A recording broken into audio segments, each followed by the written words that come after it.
गुरु परंपरा योग संस्थान में आपका स्वागत है। हम लोग हठ प्रदीपिका पढ़ रहे हैं और इसमें मुद्रा यानी तृतीय उपदेश में है, जिसमें मुद्रा पढ़ना है 10 मुद्रा। कल हम लोगों ने महामुद्रा, महाबंध, महाभेदस्य, खेचरी खेचरी मुद्रा तक कंप्लीट कर लिया था। बीच में एक शब्द आया था, पंच स्रोत की बात आई थी, पंच स्रोत समन्वितम खेचरी मुद्रा के दौरान। तो उस शब्द को आज हम लोग समझ लेते हैं, फिर उसके बाद क्वेश्चन देखेंगे कि कैसे क्वेश्चन मुद्रा से पूछे गए हैं, जितना पढ़ा है उतना। फिर उसके बाद हम लोग बाकी जो 6 और मुद्रा है उसको पढ़ेंगे। ये शब्द आया था पंच स्रोत वाला, कि जहां पर खेचरी मुद्रा करते हैं वहां 5 स्रोत से युक्त विवर है। एक शब्द पहले ही आया था कि इड़ा पिंगला सुषुम्ना मिला हुआ है। उसके बाद पंच स्रोत की बात आई, तो पंच स्रोत में कहा जाता है जो ऊपरी तालु में वो जो जगह है, वहां दोनों कान, दोनों नाक और मुख, ये 5 चीजों का संगम स्थल है। लेकिन इसको अगर दूसरे सेंस में देखें, आपकी नाड़ियों के सेंस में देखें, तो बिहार स्कूल ऑफ योग की किताब है हठ योग प्रदीपिका, उसमें इंग्लिश वाले में, जिसमें स्वामी मुक्ति बोधानंद जी ने कहा है कि 5 नाड़ियों का वहां पर संगम होता है। उस 5 नाड़ी में उन्होंने कहा है इड़ा, पिंगला, सुषुम्ना। इड़ा पिंगला सुषुम्ना तो जानते ही थे। गांधारी और हस्त जिह्वा, गांधारी और हस्त जिह्वा, इसको कहा गया कि तीनों वहां पर मर्ज होता है। उसको उन्होंने कहा है कि अजना इंटू मर्ज इंटू कहाँ, अजना चक्र में होता है। हम लोगों ने पढ़ा हुआ है बाकी जगहों पर और आगे पढ़ेंगे भी। तो गांधारी और हस्त जिह्वा, गांधारी को कहते हैं बायां कान, हस्त जिह्वा को कहते हैं दायां कान, और इड़ा पिंगला को कहते हैं बाई नासिका, दाहिनी नासिका। सुषुम्ना के लिए आप कह सकते हैं मुख का इस्तेमाल किया गया है, ऐसी व्याख्या मिलती कई जगहों पर। सोर्स क्या है इसका, जो हमने लिया हुआ है योग पब्लिकेशन ट्रस्ट, मुंगेर, बिहार, भारत का। तो बिहार स्कूल ऑफ योग की एक किताब में ये लिखा हुआ है। मुझे उम्मीद है अब ये चीज क्लियर हो गई होगी। ठीक है, अब हम आगे बढ़ते। किन्हीं का हैंडरेज था, जो अब हैंडरेज डाउन हो गया है, कोई बात नहीं। तो इस तरह से 5 चीजें। फिर से हैंडरेज हुआ किन्हीं का। अब कल बात ये हो रही थी, कल हम लोगों ने कोई क्वेश्चन नहीं लिया हुआ था, क्योंकि खेचरी मुद्रा लंबा था। मैं चाह रहा था पहले उसको अच्छे से समझ लें, फिर क्वेश्चन देखेंगे। अब हम लोग देखते हैं ये क्वेश्चन किस तरह से पूछा जाता है। यूजीसी नेट के लिए तैयारी कर रहे हैं, उसमें कैसा पूछा गया है। तो देखिए, फरवरी 2023 में पूछा गया कि हठ प्रदीपिका में स्वात्माराम जिनको कुलीन मानते हैं उनके लक्षण हैं। कुलीन शब्द आया है ना, तो और हम लोगों ने पढ़ा भी है कल। तो इसमें 5 ऑप्शन दिए हुए आपके पास। सृष्टि संहार कारकः, सोमपानम करोति यह, गोमांस भक्ष्ये नित्यम, पिबेद अमर वारुणिम, सोम कलापूर्ण देही। अब इसका देखिए आंसर में 2 दिया हुआ, यानी कि जो कूट दिया हुआ है इसमें से 5 में से 2 है जिसको आपको सही मान करके आंसर को देना है। तो इसमें से कौन सा होना चाहिए, एक साथ इसको करते हैं, कोशिश करते हैं, यहाँ कर लें। तो सी डी होगा, B C sir, third option और डी। तो बी और सी। बी सोमपान करोति यह, बी और सी। बी और सी एंड डी, गोमांस भक्ष्यदित्यम और पिबेत अमर वारुणिम। अच्छा, कुछ लोग कह रहे हैं बी और सी, कुछ लोग कह रहे हैं सी और डी। तो अब बताइए कौन सा सही उत्तर दें। सी डी होगा सर, तो फर्स्ट ऑप्शन सी और डी, सी और डी होगा सर। ठीक है, तो देखिए इसमें कंफ्यूजन वाला ये क्वेश्चन है, कंफ्यूजन आपको हो सकती है कि सोमपान करोति यह या गोमांस भक्ष्येत नित्यम पिबेद अमर वारुणिम। अब देखिए कि सोमपान करोति यह, इसमें कुलीन वाला जहां पर मंत्र है, देखिए मैंने ये कहा था पहले भी, MCQ है तो सबसे सटीक होगा। भले ही आपको लगे नहीं है तो सही, ये भी बिल्कुल सही है, लेकिन जो कुलीन वाला जहां पर मंत्र है उस मंत्र में क्या कहा गया है वो इम्पोर्टेंट, इस क्वेश्चन को देख करके वही इम्पोर्टेंट है, उसी को लेना है। तो उसमें क्या कहा गया है, उस मंत्र को देखिए एक बार। भौमांस भक्ष्येन नित्यम पिबेद अमर वारुणिम। कुलीन तम अहम मन्ये चेतरे कुलघातकः। तो यहाँ के हिसाब से फिर इसके नीचे भी मंत्र है, फिर गोमांस भक्षण का अर्थ बताया हुआ है। तो यहाँ से लिया हुआ गोमांस भक्ष्येन नित्यम पिबेद अमर वारुणिम, उस हिसाब से देखिए क्या आता है। कई बार हम इस में उलझेंगे नहीं। हाँ, अगर हमें व्याख्या सहित लंबा क्वेश्चन लिखना होता तब तो आप उसमें कई चीजें लिख सकते थे, लेकिन यहाँ पर हमें ऑप्शन सीमित हो जाता, तो उस हिसाब से सी और डी ही होगा। तो कंफ्यूजन मुझे लगता है जो जिनको ये कंफ्यूजन था सोमपान करोति यह लेंगे कि नहीं लेंगे, तो ये क्वेश्चन इसको हटा दीजिए। सी और डी ही होगा, सटीक यही है। सी और डी किसमें है? पहले में है। कंफ्यूजन दूर हुआ जिनको भी सोमपान वाला था, क्योंकि देखिए एमसीक्यू में ना आपके पास सीमित ऑप्शन होता है, उसमें कोई व्याख्या वगैरह ना चल के सीधे जो है आपको उसके हिसाब से चलना होता है जो आपके सामने क्वेश्चन दिया गया है। अब ये क्वेश्चन पूछा गया है हठयोग प्रदीपिका के अनुसार शक्ति के पर्यायवाची है। ये भी फरवरी 2023 में पूछा गया। भुजंगी, भुजंग, अरुंधति, ईश्वरी, इड़ा, इसमें से 5 ऑप्शन है, 3 ऑप्शन सही है, 2 ऑप्शन सही नहीं है। A तो C 3 D A C D A C or D ACD second option A option से डी। अच्छा, भुजंगी भुजंग नहीं कहा गया है, इड़ा नहीं कहा गया, तो ए सी और डी। कितने नाम वैसे बताए गए हैं हठ प्रदीपिका में 7 सुषमा नाम के? बताए गए हैं। 7 सात नाम है सर। ठीक है, बिल्कुल सही है आप लोग। ए सी और डी, तो सही उत्तर हो गया आपका दूसरा वाला, बिल्कुल सही। अब देखिए जून 2019 में पूछा गया हठ प्रदीपिका के अनुसार महाक्लेश एवं मृत्यु का भय निम्न में से किस मुद्रा के अभ्यास से दूर होता है? महाक्लेश, महाक्लेश शब्द आया होगा, और मृत्यु का भय, मृत्यु का भय तो बहुतों में कहा गया। महाक्लेश, महामुद्रा महामुद्रा तो इसको इस हिसाब से ध्यान रखिएगा। महामुद्रा में कहा गया है महाक्लेश की बात। पहला, किन्हीं को कंफ्यूजन हो तो तुरंत मैसेज करेंगे, हैंड रेज करेंगे, बोलेंगे कि हाँ हमें इसमें कंफ्यूजन है, तुरंत अभी हम लोग चेक कर लेंगे, क्रॉस चेक कर लेंगे। उसके बाद देखिए जून 2019 में पूछा गया हठ प्रदीपिका के अनुसार कुलवधु किसे कहा गया है? खिचड़ी मुद्रा, मुद्रा, शांभवी मुद्रा। चलिए हम लोग भी इसमें पहुंचे नहीं हैं, लेकिन कोई बात नहीं, इसको ले लेते हैं, ठीक है। अब हम लोग देखते हैं दिसंबर 2018 में क्या पूछा गया। क्वेश्चन ऐसा पूछा जाता है, कितना आसान है, बहुत मुश्किल नहीं है, जिन्होंने पढ़ा हुआ है उनके लिए बहुत आसान है। कहा गया हठ प्रदीपिका के अनुसार किसके अभ्यास से झुर्रियां और बाल पकने के रोग में लाभ मिलता है? महामुद्रा, महावेद, विपरीत करनी, महावेद। 4 हो जाएगा। 2 लेना है इसमें से, 2 में से कौन कौन सा लेंगे हम लोग? 3 and 4 3 और 4 विपरीत करनी और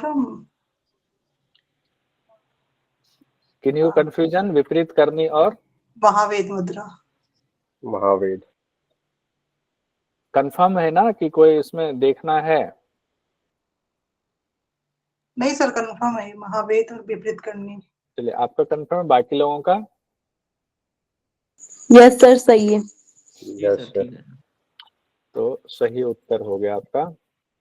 एक बार महावेद वाला अभी दिखा भी देंगे आपको, कोई बात नहीं, विपरीत करनी जब पढ़ेंगे तो आ ही जाएगा।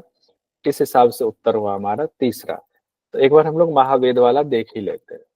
वलित पलित देखिए यहाँ है ना, वली पलित वेपघ्न, ठीक है, तो वो झुर्रियां और बालों का सफेद होना, वही बात वहां पर कही गई है। ये भी दूर हो गया हमारा कंफ्यूजन। दिसंबर 2018 में क्वेश्चन पूछा गया हठ प्रदीपिका के अनुसार महामुद्रा किन बीमारियों में लाभकारी है? तो महामुद्रा के बारे में पूछा गया। अब देखिए इसमें से 4 ऑप्शन दिया गया, कूट हमें लेना है, कूट कौन सा हम ले ये बताइए। महामुद्रा किन बीमारियों में लाभकारी? चर्म रोग और चर्म रोग 2 और चर्म रोग। सेकंड और थर्ड। हाँ, ये आंसर बहुत, मतलब ये ऑप्शन दिया गया, ऐसा दिया गया है ना कि बहुत आसान सा है। अनिद्रा उसमें कहा नहीं गया, श्वास रोग कहा नहीं गया, तो अजीर्ण और चर्म रोग की बात। चर्म रोग मतलब वहां शब्द कहा गया कुष्ठ रोग की बात, तो कुष्ठ रोग चर्म रोग ही होता है। ये क्वेश्चन कैसे भी पलट के पूछा जा सकता है। तो दूसरा और तीसरा है, तो इस हिसाब से ऑप्शन आपका हो गया, यहाँ पर मार्किंग कर देते हैं। चौथा ऑप्शन हमारा सही जा रहा है। सभी लोग सहमत है ना? मुझे ये नहीं है कि जो एक ही लोग बोले जा रहे हैं, दो ही लोग बोले जा रहे हैं, उनसे सभी लोगों का सहमत होना जरूरी है। हाँ, ऐसे ही थम्स अप कीजिए, चौथा ऑप्शन। क्योंकि देखिए फाइनली क्या है कि जब तक सब लोगों का नहीं होगा तब तक पढ़ाने का कोई फायदा नहीं है। पढ़ाई सबके लिए है। उसके बाद हम देखते हैं, ये क्वेश्चन पूछा गया जुलाई 2018 में, हठ प्रदीपिका के अनुसार 10 मुद्राओं में कौन सी सम्मिलित नहीं है? महाबंध, अश्विनी और शांभवी। शांभवी और अश्विनी। अश्विनी और शांभवी। अश्विनी और शांभवी। सी और डी। सी और डी, ठीक है। वैसे आप लोग सब जानते हैं कि शांभवी का भी जिक्र किया गया है, ऐसा नहीं कि शांभवी का जिक्र नहीं किया गया है, और अश्विनी मुद्रा का जिक्र नहीं किया गया है। विधि तो उनकी भी बताई गई है अलग अलग जगहों पर, लेकिन जो 10 मुद्रा एक साथ कहा गया मुद्रा बंध चैप्टर में, उसमें शांभवी अश्विनी नहीं है। तो सी और डी का आंसर सही होगा, तीसरा वाला सही आंसर तीसरा। जुलाई 2018 में ही पूछा गया ये क्वेश्चन भी देखिए, इंपॉर्टेंट है। हठ प्रदीपिका के अनुसार महावेद मुद्रा दूर करती है बाल पकना, अच्छा झुर्रियां, अनिद्रा, बाल पकना और कंपन। 3 उत्तर सही है, एक गलत।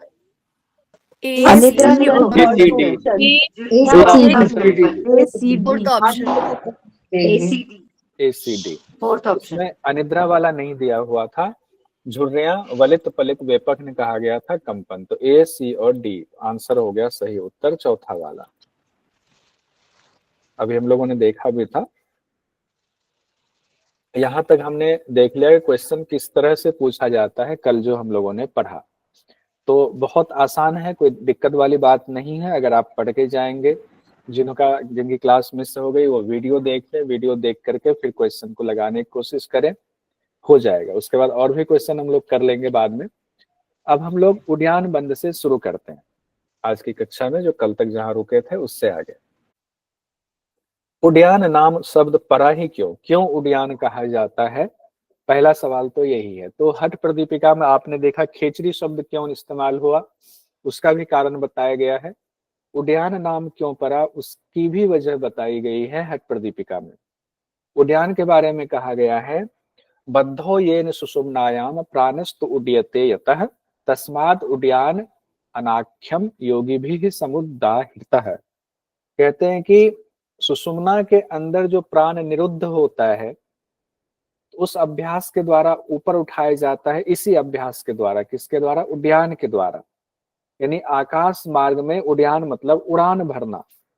तो कौन उड़ान भरता है? प्राण उड़ान भरता है। कहाँ उड़ान भरता है? सुषुम्ना में प्राण उड़ान भरता है। और जो उड़ान भरने की क्रिया होती है, वो क्रिया ये का नाम दिया गया कि ऐसी एक विधि है जिसमें ऐसे पेट को अंदर खींच करके रोक करके रखेंगे तो ये सुषुम्ना में प्राण उड़ान भरेगा। तो इस क्रिया का नाम क्या दिया जाए? तो उड़ान भरने की वजह से उद्यान बंद कहा गया है। उद्यान बंद, उद्यान मतलब उड़ान भरना। इस बंद के द्वारा, ऐसे बंधन के द्वारा वो जो प्राण है वो सुषुम्ना में उड़ान भरता है। प्राणस उड्यते यतः, सुषुम्ना में वो प्राण उड़ान भरता है। और उस प्राण के लिए एक शब्द और आया हुआ है, कहते हैं उड्डीनम कुरुते यस्माद् अविश्रांतम महाखगः उद्यानम तद एव स्यात् तब बंधो अभिधीयते। कहते प्राण रूपी जो महाखग है, वो दिव्य पक्षी, महाखग मतलब, खग मतलब क्या होता? पक्षी। और महाखग कह दिया, वो मतलब उसकी संज्ञा दी गई उसको महानता दर्शाने के लिए। अगर प्राण को कहा गया है कि वो महाखग की तरह है, तो प्राण ही हमें जो है सुषुम्ना में ले जा करके फिर हमें उस केदार स्थान में पहुंचाया जाता है। तो कहते हैं प्राण रूपी महाखग निरंतर क्या करते हैं? वो सुषुम्ना में उड़ान भरता रहता है। और उद्यानम तद एव स्यात् तब बंधो अभिधीयते, उड़ान भरने के कारण ही योगी लोग इसको उद्यान बंद कहते हैं। उड़ान नहीं भरेगा प्राण तो फिर हमें कुंडलिनी जागरण भी नहीं होगी, हमें केदार में मन नहीं पहुंचेगा। अच्छा, केदार में पहुंचने वाली बात किस अभ्यास में कही गई थी, एक बार बताएंगे? कल हम लोगों ने पढ़ा था केदार महाबंध। महाबंध में। महाबंध। ये ध्यान रखिएगा, जिनको याद नहीं है वो 4 बार 5 बार माइक बंद है बोल जाइए कि महाबंध में कहा गया था कि केदार स्थान में पहुंच जाते। एग्जाम में हो सकता है कि पूछ दिया जाए। अब उद्यान बंद का नाम हम लोगों ने देख लिया, क्यों पड़ा, क्यों उद्यान बंद कहते हैं। अभ्यास कैसे करना है, स्वात्माराम जी बताते हैं, उदरे पश्चिमम तानम नाभेर ऊर्ध्वम चकारियेत उद्यानो ये असो बंधो मृत्यु मातंग केसरी। कहते उदरे पश्चिमम, पश्चिम मतलब पीछे की तरफ, उदर यानी पेट को पीछे की तरफ तानेंगे, और नाभि ऊर्ध्वम चकारिये, तो नाभि को ऊर्ध्व मतलब ऊपर उठाएंगे। एक तो पेट को पीछे किया, फिर पीछे करने के बाद ऊपर नाभि को ऊपर खींच रहे हैं, ऊपर उठाएंगे। यह बंध मृत्यु मातंग केसरी है, यानी मृत्यु रूपी हाथी के लिए सिंह के समान। इसका अर्थ क्या हुआ? मृत्यु मातंग केसरी का अर्थ होता है, मातंग मतलब होता है हाथी, केसरी मतलब होता है सिंह। तो हाथी अगर मान लीजिए आपके लिए मृत्यु के रूप में आती है, आप पे हमला कर रही है, हाथी को कहा गया मदमस्त हाथी उनके सामने मत जाओ, कहते हैं केसरी है यानी कि सिंह है, तो हाथी को भी हरा देता है। तो अगर आपने उद्यान बंद किया तो ये उद्यान बंद के अभ्यास से आपको क्या होगा, जो हाथी मदमस्त मौत आपके सामने आ रही है उसको आप हरा देंगे उद्यान बंद के अभ्यास से। कैसे हराएंगे? क्योंकि इससे प्राण सुषुम्ना में प्रवाहित होता है और इससे आपकी जो है उम्र बढ़ जाती है, इसीलिए इसको मृत्यु मातंग केसरी कहा गया है। उसके बाद कहते हैं उद्यानम तु सहजम गुरुना कथितम सदा अभ्यसेत सततम यस तू वृद्धो अपि तरुणायते। यानी कि ये अभ्यास ऐसा है कि अगर इसको वृद्ध भी करे तो वो भी तरुण की स्थिति में पहुंच जाते हैं, वो भी तरुण हो जाते हैं गुरु के द्वारा जो आपको ये अभ्यास बताया जाएगा। अब आप कहेंगे अभ्यास तो बता दिया गया तो गुरु शब्द लाने की क्या जरूरत है? तो इसका मतलब है जैसे यहाँ कहा गया है गुरुनाम कथितम सदा, इसका मतलब है जो आपके शब्द में जो अभी 57वें नंबर में जो मंत्र में बताया गया विधि, उस विधि में काफी कुछ मिसिंग है। सीधा सीधा इसका ये अर्थ है। तभी कहा गया कि गुरु के कथन के हिसाब से जब आप उद्यान बंद का अभ्यास करते हैं तो कहा गया अभ्यास करते करते स्वाभाविक रूप से आप अगर कोई वृद्ध भी अभ्यास करता है तो तरुण जैसा उसका शरीर हो जाता है। तो हमेशा गुरु के बताए रास्ते पर ही चलेंगे, अपने से खुद से अभ्यास करेंगे तो कुछ ना कुछ कमी रह जाएगी। इसीलिए गुरु शब्द कहा गया है कि कुछ चीजें इसका मतलब इसमें मिसिंग है, जिसकी चर्चा हम लोग बराबर करते हैं। अब उसके बाद आया है नाभेर ऊर्ध्वम अधश्च अपि तानम कुर्यात प्रयत्नतः क्षणमासन अभ्यसेन मृत्युम जयत एव न संशय। कहते नाभि के ऊपर और नीचे वाले भाग को पीठ की ओर खींचना चाहिए, पीठ मतलब पीछे पश्चिम की तरफ खींचना चाहिए। 6 महीने तक अगर इसका अभ्यास करते हैं, किसका? उद्यान बंद का अभ्यास अगर आप 6 महीने तक करते हैं तो मृत्यु को भी आप जीत लेते हैं, ये कहा गया है। एव ना संशय, इसमें कोई संशय नहीं है। तो 6 महीने तक अभ्यास करके क्या होगा, हम मृत्यु को जीत लेते हैं। उसके बाद कहा गया है सर्वेषाम एव बंधानाम उत्तमो ये उद्यानकः उद्याने दृढ़े बंधे मुक्ति स्वाभाविकी भवेत। कहते हैं कि सभी बंधों में उद्यान बंध जो है उत्तम है, उत्तम शब्द का इस्तेमाल किया गया है। अब उत्तम के लिए श्रेष्ठ कह सकते हो। एक तो ऊपर हम लोगों ने पढ़ा था नौली को मौली शब्द कहा गया है, षटकर्मों में नौली को मौली कहा गया है, सरताज कहा गया है। यहाँ बंधों में कहा गया है सर्वेशम एव बंधानाम, सभी बंधों में उत्तम बंध कौन है? उद्यान बंध है। उद्याने दृढ़ बंधे, उद्यान बंध का जब आप अभ्यास कर लेते हैं, इसमें दृढ़ हो जाते हैं यानी सिद्धि मिल जाती है, तो मुक्ति ही स्वाभाविकी भवेत, स्वाभाविक सहज ही आपको मुक्ति मिल जाती है। तो एग्जाम की दृष्टि से जो महत्वपूर्ण है वो है कि सभी बंधों में उद्यान बंध को उत्तम कहा गया है। संस्कृत का शब्द तो उत्तम ही है, एग्जाम में हो सकता है श्रेष्ठ देकर, उत्तम देकर किसी भी तरीके से सवाल पूछा जा सकता है। अब देखिए एक क्वेश्चन पूछा गया कि कब पूछा गया? दिसंबर 2019 में पूछा गया, हठ प्रदीपिका के किस अभ्यास के द्वारा अनवरत उड़ान भरते हुए महाखग की गति को रोककर सुषुम्ना में उड़ान भरने के लिए प्रेरित किया जाता है। सब लोग मैसेज में जवाब दे रहे हैं। तीसरा नंबर उद्यान बंद। तो अब देखिए कितना आसान। अब देखिए यहाँ पे चूंकि हमने दिया आपको तो आपने कह दिया, आपको ये याद रखना है। हठ प्रदीपिका के किस अभ्यास के द्वारा अनवरत उड़ान भरते हुए महाखग की गति को रोक करके सुषुम्ना में उड़ान भरने के लिए प्रेरित किया जाता है? तो उड़ान बंद के बारे में बात हो रही है। शब्दों पर भी गौर कीजिए, कैसे घुमा घुमा के क्वेश्चन पूछा जा रहा है। उड़ान बंद हमारा कंप्लीट हो गया।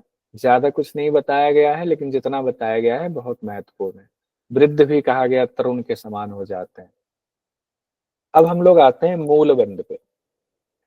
हठ प्रदीपिका पढ़ रहे हैं हम लोग, स्वात्माराम जी लेखक हैं।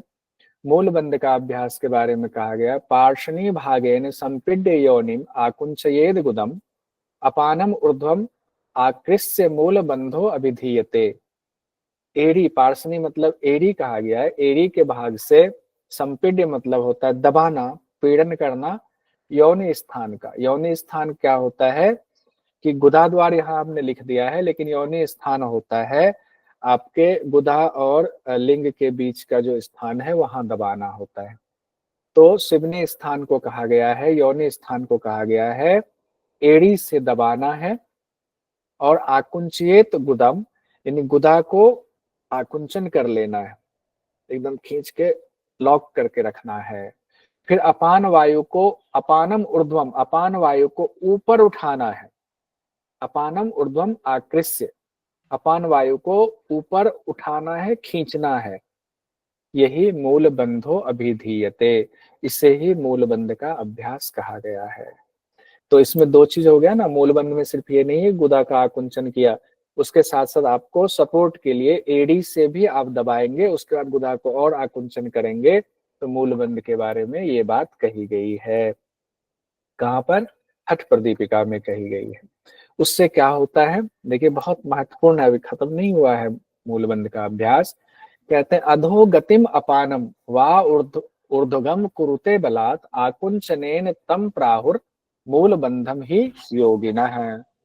कहते हैं कि स्वाभाविक तौर पर जो अपान की गति नीचे की तरफ होती है, अधो गतिम अपानम, अपान की गति क्या होती है? नीचे की तरफ होती है। कहते हैं उसको क्या करना है, बलात् ही जब आप ये अभ्यास करते हो तो मतलब अचानक से वो गति उल्टी हो जाती है, उसकी गति ऊपर की तरफ हो जाती है। यानी कि उसको आप अभ्यास करते करते करते उसको ऊपर उठाते हो।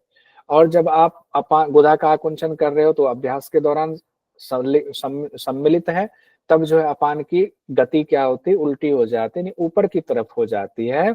इसे ही योगियों ने मूल बंध कहा है। अब अपान की गति ऊपर होगी तो क्या होगा, आगे और अभ्यास बताया गया, फिर वो भी बताया गया क्या होगा। कहते गुदम पार्षण्यातु संपीड्य वायुम आकुंचयेत बलात् वारम वारम यथा च ऊर्ध्वम समायाति समीरनः। कहते एड़ी से गुदा द्वार को दबाकर बार बार आपको आकुंचन करना है, इससे प्राणवायु ऊपर की ओर चली जाती है। यानी प्राणवायु ऊपर की ओर चली जाती है, तब क्या होगा? कहते प्राण अपानो नाद बिंदु मूल बंधेन च एकताम गत्या योगस्य संसिद्धि यच्छतो नात्र संशयः। अब दो चीज हम लोगों ने पढ़ा है, प्राण और अपान। तो प्राण क्या है? ऊपर है। अपान क्या है? नीचे है। अब हमने कहा कि अपान की गति को हमने ऊर्ध्व किया, ऊपर से प्राण का प्रेशर जा रहा है, नीचे से अपान का प्रेशर जा रहा है, दोनों प्रेशर मिल रहा है, प्राण अपान। अब प्राण अपान जब मिल रहा है तो उससे क्या हो रही है? हमें सिद्धि मिलती है। प्राण अपान से कैसे सिद्धि मिलती है उसकी भी चर्चा हम लोग करेंगे। यहाँ परीक्षा की दृष्टि से तीन बातें कही गई है। एक कहा गया प्राण अपान का मिलन होता है, दूसरा कहा गया नाद और बिंदु का मिलन होता है, तो इसमें कहा गया मूल बंधन एक ताम, नाद बिंदु, दो ही बातें कही गई। प्राण अपान का मिलन, नाद बिंदु का मिलन। अब एग्जाम में पूछा जाता है कि प्राण अपान का मिलन, नाद बिंदु का मिलन कौन सी मुद्रा के दौरान कहा गया या कौन से बंध के दौरान कहा गया है। तो अब आप कहीं नोट कर लीजिए, 10 बार बोल लीजिए माइक बंद रख करके कि प्राण अपान नाद बिंदु का मिलन मूल बंध के दौरान होता है। मूल बंध से प्राण अपान नाद बिंदु एक हो जाता है। मूल बंध से प्राण अपान नाद बिंदु एक हो जाता है। मूल बंध से प्राण अपान नाद बिंदु एक हो जाता है। हठ प्रदीपिका में ऐसा कहा जाता है। उसके मिलने से क्या होगा? प्राण अपान के मिलने से क्या होगा? नाद बिंदु के मिलने से क्या होगा?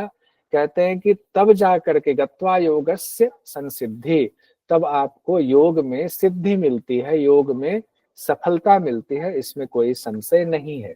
देखिए इस तस्वीर में भी मैंने बताने की कोशिश की है कि ऊपर से प्राण का प्रेशर, नीचे से अपान का प्रेशर समान वायु में है। ये वहनी मंडल है, जो मणिपुर चक्र है, वहां पर प्रेशर आ रहा है। तो प्राण अपान मिला, नाद और बिंदु भी मिलता है। अब इससे क्या होगा? इस तस्वीर के बाद आगे जो है आप समझने की कोशिश कीजिए। प्राण अपान प्राणयोर ऐक्यम क्षयो मूत्र पुरुषयो युवा भवति वृद्धो अपि सततम मूल बंधनात्। प्राण अपान जब एक होता है तो मूत्र और पुरुष का कम हो जाना, क्षय होता है। मूत्र मतलब हुआ यूरिन, पुरुष मतलब हुआ आपके जो ठोस पदार्थ आप मल के रूप में बाहर निकालते हैं, उसको पुरुष कहा जाता है। तो प्राण अपान का जब एक होता है तो मल मूत्र आपके कम हो जाते हैं। युवा भवति वृद्धो अपि, वृद्ध भी जो है युवा के समान हो जाता है जब लगातार आप मूल बंध का, सतत मूल बंध का अभ्यास करते हैं तब। ये भी क्वेश्चन एग्जाम में पूछा जाता है, मल मूत्र कम हो जाता है किस बंध के दौरान, ये बात कही गई है। तो कहीं नोट डाउन कर लीजिए, पेन डाउन कर लीजिए, ये बात मूल बंध में कही गई है। आगे क्या कहा गया है? अपान ऊर्ध्वगे जाते प्रयाते बहिनी मंडलम तदा नल शिखा दीर्घा जायते वायुना हतः। कहते अपान वायु ऊपर उठते हुए जब बहिनी मंडल में जाता है और ऊपर से प्राण का प्रेशर आया हुआ है, तब वहां पर क्या होता है? आपके नाभि मंडल में ऑलरेडी कहा गया है अग्नि का स्थान है। इधर से और हवा, जैसे कि मान लीजिए आग जल रही है और हवा चलती है तो क्या होता है? अग्नि और धधकने लगती है, और धधकने लगती है। तो आपके नाभि मंडल में पहले से ही अग्नि का स्थान है। अपान वायु को ऊपर उठा रहे हैं आप, चूंकि यहाँ मूलबंध है इसलिए सिर्फ अपान वायु की बात, लेकिन ऊपर कह दिया गया प्राण और अपान दोनों। ऊपर से प्राण का प्रेशर, नीचे से अपान का प्रेशर, अग्नि और धधकने लगती है। और जो वाहिनी मंडल में वो धधक, वो अग्निशिखा और बढ़ जाती है। तब अग्निशिखा जब और बढ़ जाती है तो क्या होता है उससे? कहते ततो या तो वहन्य अपानो प्राणम उष्ण स्वरूपकम तेनात्यंत प्रदीप्त तो ज्वलनो देह देह जस तथा। कहते जब अग्नि, प्राण अपान के मेल से जब अग्नि और धधकने लगती है और गर्मी उत्पन्न हो जाती है उस नाभि वाले प्रदेश में, यानी कि नाभि मंडल में, तो इतनी इतनी ज्यादा धधकने लगती है, इतनी ज्यादा धधकने लगती है कि तेन कुंडलिनी सुप्ता संत, एक सेकंड रुक जाइए, तेन कुंडलिनी सुप्ता संतप्ता संप्रबुद्धे दंडा हता भुजंगी में निश्वस्य ऋतुजाम व्रजेत। उस अग्नि की गर्मी से आप सोए हुए हैं और आपके सामने आग जला दे, अचानक से आप गर्मी से जाग जाओगे। वैसे ही जो ब्रह्म द्वार पर वो कुंडलिनी शक्ति सोई हुई है, उस गर्मी के प्रभाव से, उसके तप्त गर्मी से वो जाग जाती है। कैसे जागती है? जैसे कुंडलिनी मारे हुए सर्प को अगर दंड आहत, दंडा हता कहा गया है, दंड से उसको आहत पहुंचाया जाए तो वो कुंडलिनी क्या होती है, वो सर्प क्या होता है? सीधी हो जाती है। कुंडलिनी मारे हुए सीधी हो जाएगी और कहाँ जाएगी? अपने बिल में जाएगी। यहाँ जो कुंडलिनी सोई हुई है, रिजुताम कहा गया, वो सीधी हो जाती है, वो कुंडलिनी भी सीधी हो जाती है। आगे कहते हैं सीधी होकर क्या होगा? हम लोग क्या देखते हैं? सांप बिल में भागती है, तो ये कुंडलिनी भी बिल में जाएगी। बिल कौन सा है इसका? कहते हैं बिलम प्रविष्टेव ततो ब्रह्म नाड्यम तरम व्रजेत तस्मान नित्यम मूल बंध कर्तव्यो योगी भी सदा। वो भी अपने बिल में भागती है, यानी कि सुषुम्ना में। कहा गया ततो ब्रह्म नाड्या, ब्रह्म नाड़ी किसको कहा गया? सुषुम्ना को कहा गया। कुंडलिनी भी ब्रह्म नाड़ी में प्रविष्ट हो जाती है, इसीलिए तस्मान नित्यम मूल बंध है। इसीलिए नित्य मूल बंध का अभ्यास करना चाहिए, कर्तव्य पूर्वक करना चाहिए योगियों को इसका अभ्यास, या योग साधकों को मूल बंध का अभ्यास। क्वेश्चन देख लेते हैं, उसके बाद रुचि जी आपका सवाल लेता हूं। ये क्वेश्चन पूछा गया दिसंबर 2023 में। क्या पूछा गया? हठ प्रदीपिका के अनुसार मूलबंध के लाभों का वर्णन कीजिए। अब मूलबंध के लाभों का वर्णन देखिए क्या क्या कहा गया। 5 चीजें। नारी शुद्धि, अपान प्राण के अरे क्या बात है, मतलब मुझे, मैंने क्वेश्चन पूरा पढ़ा भी नहीं, जवाब दे दिया आपने। नारी शुद्धि, अपान प्राण की एकता, ठीक है, अपान प्राण की एकता हो गया। मलमूत्र की अल्पता कहा गया है, मूत्र पुरुष वृद्ध भी युवक के समान हो जाता, तो बी सी और डी हो गया। बी सी डी है किसी में? हाँ, दूसरे वाले में है। Second option. किन्हीं को कोई संशय इसमें, किन्हीं को संशय हो तो तुरंत बताइए, फिर उस संशय को तुरंत दूर कर लेंगे। हम उसका इंतजार नहीं करेंगे संशय दूर करने में। किन्हीं का संशय तो नहीं है? बढ़िया। सर ये लोलुपता का क्या मीनिंग होता है? अलोलुपता, हाँ, लोलुपता मतलब होता है चंचलता। अलोलुपता का मतलब होता है चंचलता खत्म होना, स्थिरता की प्राप्ति। अ मतलब नहीं, लोलुपता मतलब चंचलता नहीं, तो अलोलुपता मतलब चंचलता नहीं, ये इसमें कहा गया है।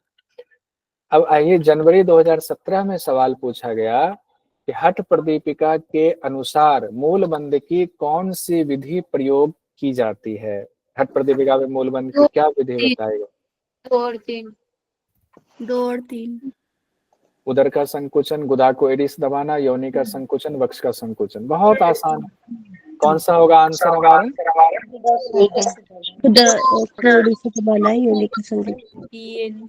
नमिता जी बताइए, नमिता जी बताइए। Second and third. Balecha ji बताइए, बलेचा जी, प्रियंका बलेचा जी। सेकंड और सर सेकंड एंड थर्ड।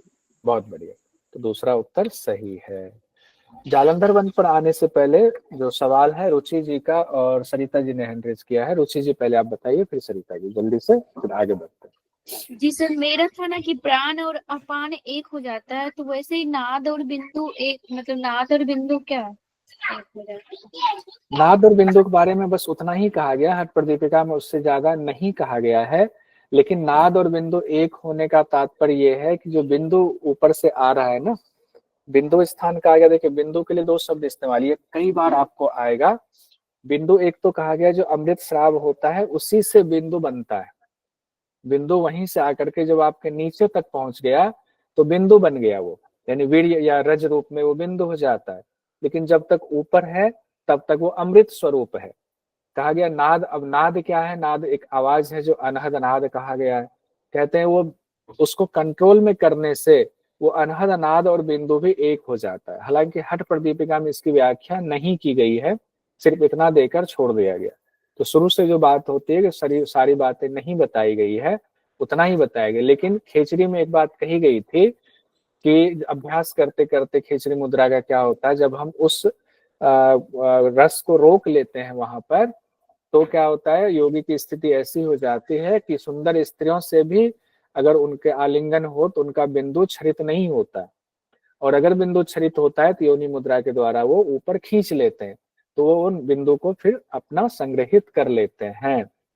यही बात इतना इसमें बताया गया है। गूढ़ बात जो भी हो, वो गूढ़ बात जब गुरु मिलेंगे तभी उसका बहुत इंपॉर्टेंस हमें पता चल पाएगा। परीक्षा की दृष्टि से इतना याद रखिए। अब हम लोग आते हैं, इतना ठीक है रुचि जी? जी सर। अब हम आते हैं जालंधर बंद पे। देखिए, हर बार जब मैं पढ़ाता हूँ ना तो कुछ ना कुछ वैल्यू एडिशन होता है। पिछली बार हमने जहां पर मंत्र है वहां पर हम क्वेश्चन पूछा गया वो नहीं करते, उसको बाद में किया। इस बार हमने जहां पर मंत्र पढ़ रहे हैं वहां पर क्वेश्चन पूछा गया उसको भी डाल रहे हैं, और बाद में फिर से जो क्वेश्चन आपने किया फिर से रिपीट होगा, आपको पूरा याद हो जाएगा, चिंता मत कीजिएगा। अब जालंधर बंद के अभ्यास में कहा गया है, कंठम आकुंच हृदय स्थापयेच चिबुकम दृढ़म बंधो जालंधराख्येयम जरा मृत्यु विनाशकः। कहते कंठ का आकुंचन करने हैं और हृदय प्रदेश पर चिबुक यानी कि चिन्ह को दृढ़ता के साथ लगाना है। इसी को जालंधर बंधक के नाम से जाना जाता है, जो कि जरा और मृत्यु का विनाशक है, जरा मृत्यु का नाश करने वाला है। क्या? कंठ संकोचित करना, ठोड़ी को, चिन्ह को हम हृदय प्रदेश पर दृढ़ता के साथ लगाएंगे। यही जालंधर नाम इनका कहा गया इस बंद का। जरा मृत्यु यानी जरा मतलब बुढ़ापा, मृत्यु मतलब मौत, तो बुढ़ापा और मृत्यु को हटाने वाला है, विनाशक है उसका। और क्या कहा गया है, कहते हैं बंधनाति ही शिरा जालम अधोगामी नभो जलम ततो जालंधरो बंधः कंठ दुखोक नाशनम। अब देखिए क्यों जालंधर बंद नाम क्यों पड़ा, अभी तक हम देख रहे हैं तो ऐसे नाम है, उसमें हठ प्रदीपिका में ये बताया जाता है क्यों नाम पड़ा खेचरी मुद्रा, क्यों नाम पड़ा उद्यान बंद, क्यों नाम पड़ गया हमारा जालंधर बंद। तो जालंधर बंद के बारे में कहते हैं कंठ में शिराओं का जाल है, कंठ में क्या है, शिराओं का जाल है। उस नारी समूह को, उन शिराओं को बांध लेते हैं हम इस अभ्यास के द्वारा, इसीलिए इसको जालंधर बंद कहते हैं। उन शिराओं के जाल को हम बांध लेते हैं। बांधने से क्या होता है, अधोगामी नभो जलम, नभ यानी कि वो जो आपका आकाश वाला स्थान है, जिसको कौन से चक्र हमने कल पढ़ा था, व्योम चक्र पढ़ा था। तो नाभि उसको नभो का आगे जो व्योम चक्र है, उससे जो जल निकलता है यानी अमर वारुणी रस जो निकलता है, उसको हम इस अभ्यास के द्वारा ऊपर ही रोक लेते हैं, बांध लेते हैं। ये कितना इंपॉर्टेंट कहा गया है। एक तो कहा गया नारी समूहों को बांध लेता है तो नाम हो गया जालंधर बंद, और इससे क्या फायदा होता है, उस आपके अमृत का जो श्राव हो रहा है उस रस को ये रोक लेता है। उसके बाद क्या कहते हैं, यह जालंधर बंद कंठ दुखोघ नाशनम, कंठ से संबंधित जो रोग होते हैं, जो दुख होते हैं, उसका नाश करने वाला है। कंठ से संबंधित रोगों का नाश करने वाला है। कहते हैं जालंधरे कृते बंधे कंठ संकोच लक्षणे ना पीयूषम पतत्य अग्नो ना च वायु प्रकुप्यति। कंठ संकोचन की विशेषता जो ये बताया गया है, इसका जब आप जालंधर बंद का अभ्यास करते हैं कंठ संकोचन करके, ये इसका लक्षण है। उससे क्या होता है, ना पीयूषम पतत्य अग्नो, पीयूष मतलब होता है अमृत, संस्कृत में अमृत को पीयूष कहते हैं। पतत्य मतलब हुआ नीचे पतन होना, तो पीयूष का जो अभी तक पतन हो रहा है और अग्नि यानी नाभि में आकर के वो भस्म हो रहा है, तो ना पीयूषम पतत्य, जालंधर बंद लगाया, वो पीयूष अब नीचे नहीं जा रहा है, तो अग्नि में नहीं जा रहा है। ना च वायु प्रकुप्यते, और ना ही वायु का प्रकोप होता है। ये भी खास बात है, वायु का भी प्रकोप नहीं होता है। किससे, जालंधर बंद से, यानी वात दोष नहीं होगा जालंधर बंद के अभ्यास से, ये भी ध्यान रखेंगे। आगे कहा गया है कंठ संकोच ने द्वे नाडियो स्तंभयेद दृढ़म मध्य चक्रम इदम ज्ञेयम षोडश आधार बंधनम। अब नोट कीजिए, ये भी नोट कीजिए, आपने पेन डाउन कीजिए। षोडश आधार का बंधन होता है किस अभ्यास से, जालंधर बंद से। एग्जाम के लिए बहुत महत्वपूर्ण है। कहते हैं कंठ संकोचन के द्वारा द्वय नाड़ियों, दो नाड़ी कौन सी है, इड़ा और पिंगला नाड़ी को दृढ़ता पूर्वक हम रोकते हैं। श्वास अब ना इससे आ रही है ना जा रही है, ना इससे आ रही है जा रही है, ना लेफ्ट से ना राइट से, ना इड़ा से ना पिंगला से। यह मध्य चक्र कहलाता है। क्या कहलाता है, मध्य चक्र कहलाता है।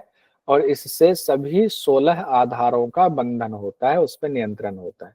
अब ये जो मध्य चक्र इदम ज्ञेयम कहा गया है, ये इंपॉर्टेंट अलग से है।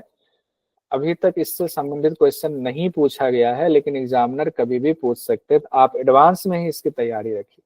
सिर्फ ये नहीं कि क्या पूछा गया, क्या पूछा जा सकता है, आपसे ये पूछा जा सकता है इसको कि मध्य चक्रम इदम ज्ञेयम, मध्य चक्र कहलाता है कौन से अभ्यास के दौरान ऐसी बात कही गई है, तो जालंधर बंद अभ्यास के दौरान ऐसी बात कही गई है।